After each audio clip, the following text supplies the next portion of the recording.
Bugungi video analog metoddan sifrovoy metodga o'tmoqchi bo'lgan vrachlar uchun qiziq bo'ladi. Assalomu alaykum. Bugun Shining kompaniyasidan yangi Link modelini raspakovka qilamiz.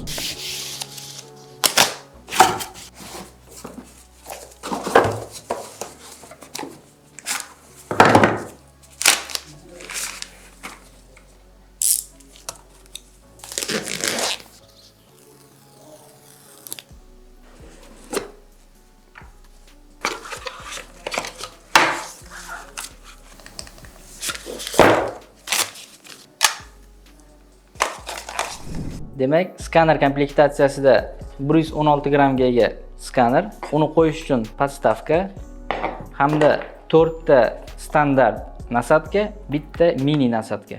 Bundan tashqari, skanerni kalibrovka qilish uchun, ya'ni aniqligini boshqarib borish uchun kalibrator va buni programmasini o'rnatish uchun ichida programmasi yozilgan fleshka. Demak, skanerlash chuqurligi 22 mm, bitta jag uchun 25 sekund va butun jag uchun esa 1 minut sarflaydi. Skaner to'g'ridan-to'g'ri kompyuterga USB Type-C orqali ulanadi. Endi skanerni kompyuterga ulab, ishlash jarayonini ko'rsatamiz. Programmani kompyuterga o'rnatganingizdan so'ng, birinchi qilinadigan ish bu kalibrator yordamida skanerni kalibrovka qilish. Shiningning boshqa modellarida kalibrator biroz katta hamda USB orqali kompyuterga ulanadi va avtomatik kalibrovka qilinadi. Link modelida esa bu biroz boshqacha. Ya'ni bunda xuddi shunaqa uzayuvchi qismi bor. Skanerni bu yerga tiqib va sekinlik bilan buni ichkariga qaytarib yurg'izamiz. Shu holatda skaner kalibrovka bo'ladi. Endi buni kompyuterda tekshiramiz. Demak, skaner nasadkasini olamiz va buni bu yoqqa o'rnatamiz. Va bu yerda kalibrovka rejimini yoqamiz. So'ng sekin astalik bilan yurg'izamiz va kompyuterda bu yoqda ko'rinib turadi o'zi.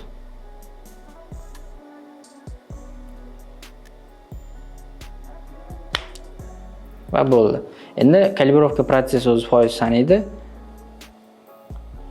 Calibration successful, ya'ni kalibrovka bo'ldi.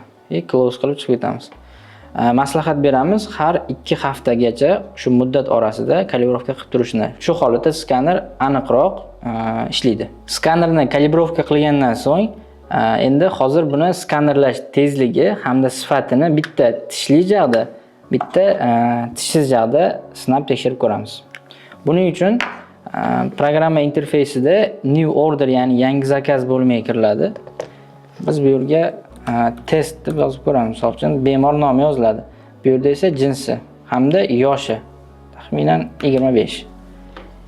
Tasdiqlaymiz va bu yerda dentist type, ya'ni nima amaliyotni bajarmoqchimiz? Ya'ni tishdan qolib olmoqchimizmi, implantdanmi yoki ortodontik breketlardanmi? Alignerlar uchun misol uchun. Shiningning qolgan modellarida bu tiplar biroz ko'proq. Endi bu budjetli model bo'lganligi uchun asosiy stomatologiyada ishlatiladigan amaliyotlar kiritilgan. Hozir biz restavratsiyani tanlaymiz hamda xohlagan bitta tishimizni belgilab, hop, nasadkasini o'rnatib olamiz. Har bitta nasadkada mana oynasida spiral bo'ladi. Bu ishda og'iz ichiga kirganda og'izdagi harorat bilan bug'lanib, parlanib qolmasligi uchun. Nasadkani qo'yamiz va skanga bosamiz. Xo'p, ko'pchilik odatda skanni baryerli plyonka bilan o'rab olishadi. O'raganda e'tibor berish kerak. Orqa tomonida ventilyatorning qismi bor. Bu ventilyatorning qismi, ya'ni skanerni sovutib turadi. Shu zonasini yopib qo'ymaslik kerak. Birinchi tishli modelda skaner ko'ramiz. Skanerlar shu bitta knopka bor. Knopka bosilsa davom etadi. Birinchi okklyuzionni, keyin oralni, keyin esa vestibulyarni.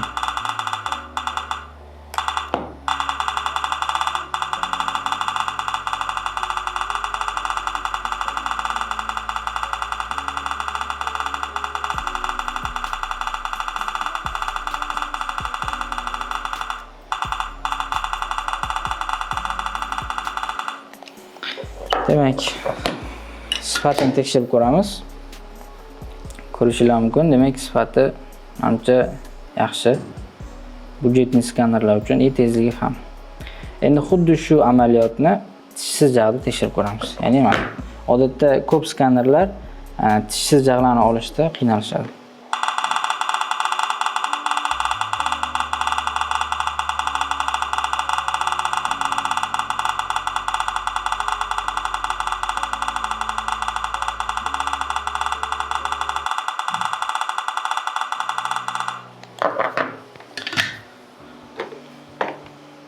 Demak, ko'rishimiz mumkin, tishsiz jag'da ham skaner o'zini yaxshi ko'rsatdi. Hech qanaqa o'rtada zadержкалар, uzilib qolish yoki qotib qolishlar bo'lmadi. Sifati ham shunga yarasha. Ushbu skaner haqida shaxsiy fikrimni aytadigan bo'lsam, bu skaner kim uchun? Skaner endi analogik metoddan sifrovoy metodga o'tmoqchi bo'lgan vrachlar uchun. Nima uchun bunaqa deyapman? Chunki birinchidan skaner hamyonbop, ikkinchidan uni programmadagi interfeysi minimalistik hamda tushunarli tarzda ko'rsatilgan. Uchinchidan analog metodga nisbatan buni aniqligi yuqoriroq. Ushbu skanerni sotib olganingizdan keyin albatta unga kuchli kompyuter kerak bo'ladi. Ushbu kompyuter xarakteristikasini bu yerda yozib qoldiramiz hamda izohlarda o'qishingiz mumkin. Bugun sizlar bilan Shining Link modeli haqida hamda uni komplektatsiyasi haqida gaplashib o'tdik. Keyingi videoda Shining kompaniyasidan yana bir yangi skaner Shining Elf modelini birgalikda raspakovka hamda uni ishlashini tekshirib ko'ramiz.